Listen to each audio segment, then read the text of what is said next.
former governor, and I might say the present governor, Gary Herbert, is also a great friend of ours. In fact, Gary Herbert spoke at our inauguration in 2001. And former Governor John Huntsman, of course, he's aware of the contribution of the Indians to the economy of Utah.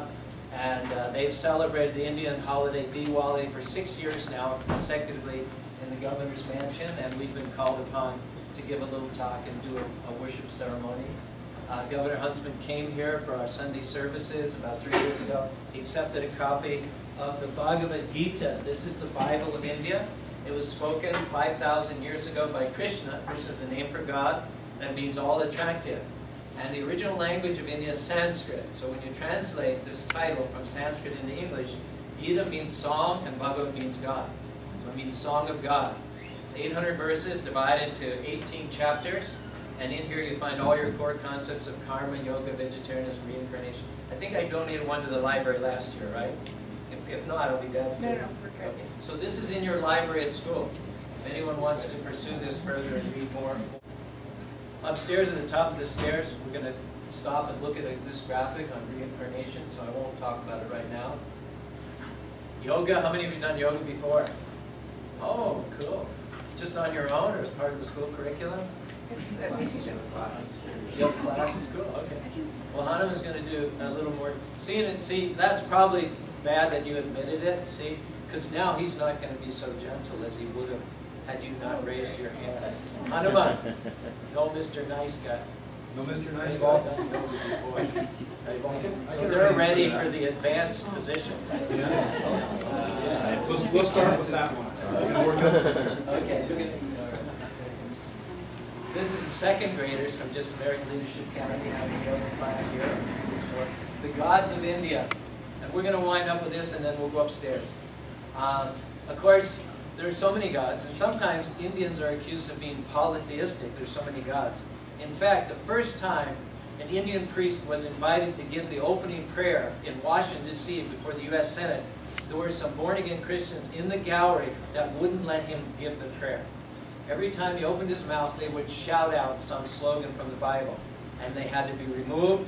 Then he'd start opening his mouth again, and someone would shout out. It was organized beforehand. 3 times it happened before he was actually allowed the dignity and the courtesy of giving his prayer. And the misconception that these three people had was that Hindus worship many gods, they do not worship the one true God.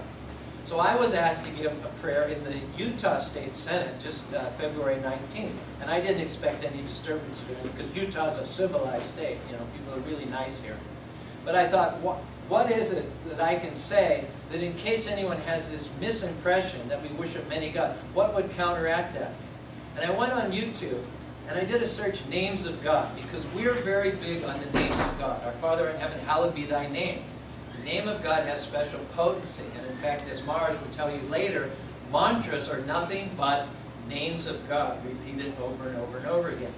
So God is one, but he has many names.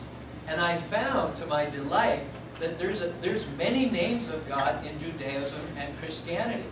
And if you go to YouTube and you go names of God, there's some nice videos there where they're actually singing and chanting up to 30 or 40 different names of God. Elohim, Yahweh, Adonai, Emmanuel, and each name has a different meaning. Like Yahweh means the self-existent. Elohim means who created himself, who no one created, but he created everything. So when I gave the prayer to the Utah Senate, I said God is everywhere present, and he's known by many names. He's known by the name Elohim, which means self-created, the name Krishna, which means all-attractive, the name Yahweh, which means self-existent, the name Vishnu, which means the preserver, and the name Shanti, which means peace personified.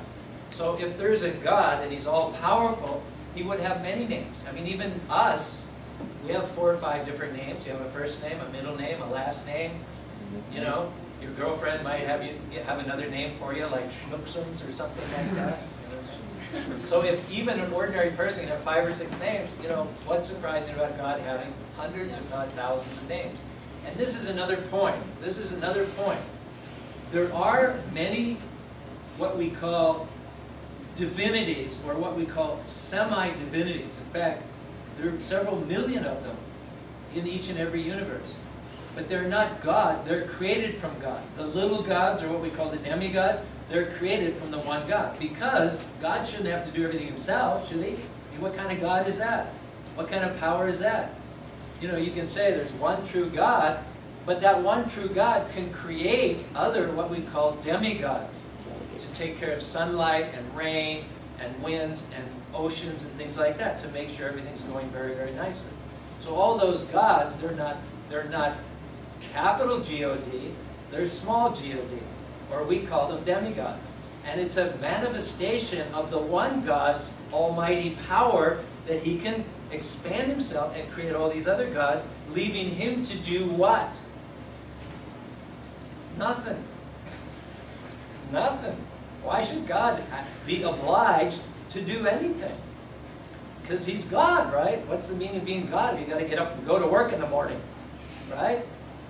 But he actually, he's just God, and he engages in wonderful, beautiful, intimate, loving pastimes with his devotees, while his expansions take care of the running of the universe.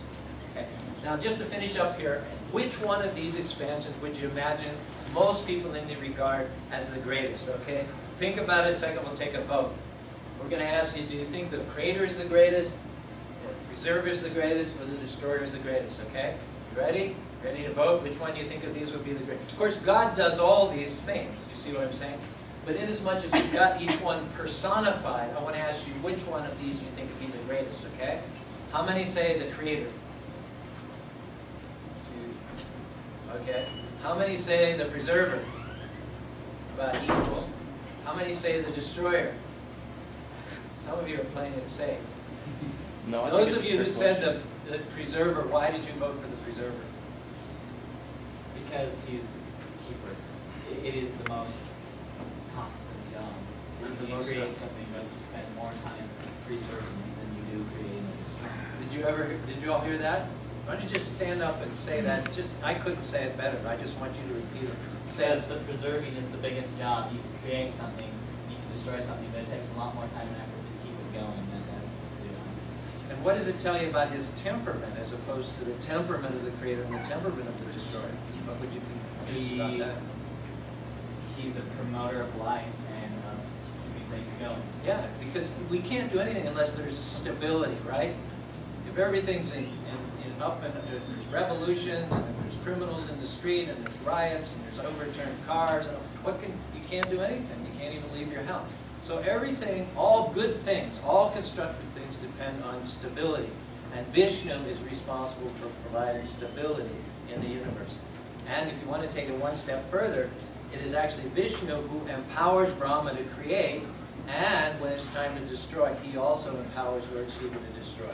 So Vishnu is generally regarded as the most powerful of that trinity. And when Vishnu relaxes, then he's known as Krishna. Krishna is a name for God, which means all attractive. In fact, Vishnu is like the high court judge. Vishnu sort of resonates with our Old Testament idea of God, you know, majestic, imperial, monarchical, a disciplinarian, grapes of wrath, terrible swift sword, lest I smite the earth with a curse. If you're standing before Vishnu, your knees are kind of shaking and you're going back through your act, wondering what I did wrong and what I'm going to be held accountable for. But when Vishnu is himself, when he's not fulfilling the role of God, then he's Krishna. Take a common example, the high court judge. He's dealing with criminals all day long. I mean, that's no fun, right? I mean, he's dealing with criminals, you know? So there's no occasion to smile, to be happy, to crack jokes. He's wearing blacks. He may even have a 45, you know, stuck, you know, in case someone decides to rush the bench. You see what I'm saying? So that's his job. He's obliged by the job, but that's not him. When the day's over, he'll throw his robe aside. Maybe he'll go out into the street. He'll kick up his heels. He might put on, underneath his robe, he might have a Hawaiian shirt or Banana Public shirt, a pair of shorts, you know. Maybe he'll go do stand-up comedy in a club somewhere. Or maybe he'll go to his grandson's house and they'll be rolling on the grass, tickling each other, giggling like maniacs. So Vishnu is like the official version of God, but Krishna is actually the power behind Vishnu who reserves himself for pastimes of love and devotion.